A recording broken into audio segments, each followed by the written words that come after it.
नमस्कार दोस्तों, स्वागत है आप सभी का V1 न्यूज़ पर।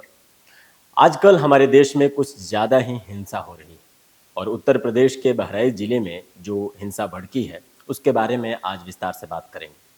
मूर्ति विसर्जन के लिए निकली शोभा यात्रा पर पथराव और फिर उपद्रवी संघर्ष में गोली लगने से एक युवक की मौत के बाद वहां सांप्रदायिक तनाव बढ़ गया है।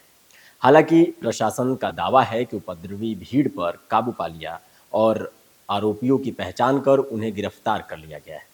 मगर इस घटना से पूरे प्रदेश और पूरे देश में दूसरे हिंसा में जो सांप्रदायिक विद्वेष की जड़ें हैं, वो थोड़ी और गहरी धंस गई हैं। उसे उखाड़ना इतना आसान नहीं होगा। ऐसी हर घटना के बाद ये सवाल उठता है कि आखिर हमारा समाज धार्मिक रूप से इतना असहिष्णु क्यों हो रहा है और कैसे हो रहा है, ये किसके उकसाने पे हो रहा है, ये सोचने वाली विषय है। क्योंकि कुछ लोग को हिंसा में आनंद मिलने लगा है। बहराइच की घटना न तो अकेली है और न नई। अब तो शायद ही कोई पर्व या त्यौहार ऐसा गुजरता है जो बिना हिंसा से संपन्न हो जाता है। ये विचित्र संयोग है कि अक्सर शोभा यात्राओं पर पथराव की घटनाएं हो जाती हैं। उन सब की प्रकृति लगभग एक ही होती है। मैं आपको समझाता हूँ कि पहले तेज ध्वनि में संगीत बजाने पर ऐतराज जताया जाता है, फिर पत्थर फेंका जाता है और फिर संघर्ष होता है। इसमें कोई ना कोई मारा जाता है और कुछ लोग घायल हो जाते हैं। फिर प्रशासन सख्ती दिखाता है। कायदे से धार्मिक आयोजनों, शोभा यात्राओं के बारे में पुलिस को सूचित करना जरूरी होता है और आयोजन की रूपरेखा बतानी पड़ती है और उनके लिए अनुमति लेनी होती है। मगर कम ही ऐसे आयोजक हैं जो इस कायदे का पालन करते हैं, और जो पालन करते भी हैं वे अक्सर मनमानी करते पाए जाते हैं। हनुमान जयंती पर दिल्ली में निकली शोभा यात्रा के दौरान या फिर हरियाणा के नूह में कलश यात्रा के समय भड़की हिंसा के पीछे भी लगभग यही कारण बताए गए थे। करीब साल भर पहले मध्य प्रदेश और राजस्थान के कुछ इलाकों में भी ऐसे ही उपद्रवी देखे गए और मूर्ति विसर्जन, शोभा यात्रा जैसे आयोजन लोगों की आस्था से जुड़े विषय है।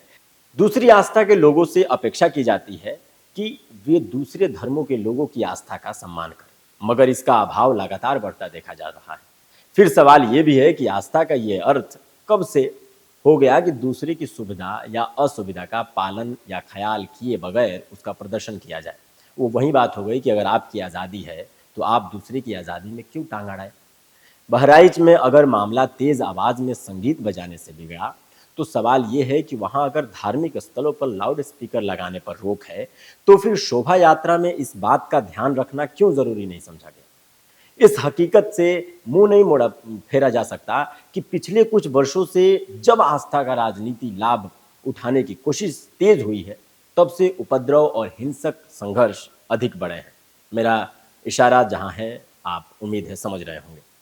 जब खुद राजनेता और धार्मिक नेता सार्वजनिक मंचों से लोगों को धार्मिक आधार पर एकजुट होने या हिंसा करने को उकसाते हैं या उनको उकसाते देखे सुने जाने पर लोगों का, जो आम लोग हैं, उनका प्रभाव नकारा नहीं जा सकता। उनका तो काम है उनके इशारों पे चलना, अपनी सद्बुद्धि नहीं लगाना। उत्तर प्रदेश सरकार कानून व्यवस्था के मामले में सख्त रुख अपनाने का दावा करती है, मगर पूछा जा सकता है कि आखिर ऐसा क्यों है कि वहां जब तब इस तरह की सांप्रदायिक तनाव उभर आता है। उत्तर प्रदेश हिंसा से, उसका इतिहास जो है हिंसाओं से भरा पड़ा है। बेहतर कानून व्यवस्था की कसौटी राज्य में आपराधिक घटनाओं पर नकेल कसने के अलावा धार्मिक और सामाजिक सौहार्द बनाए रखने की भी होती है, जो उत्तर प्रदेश की इस बार की जो प्रशासनिक व्यवस्था है वो नाकाम साबित हुई है।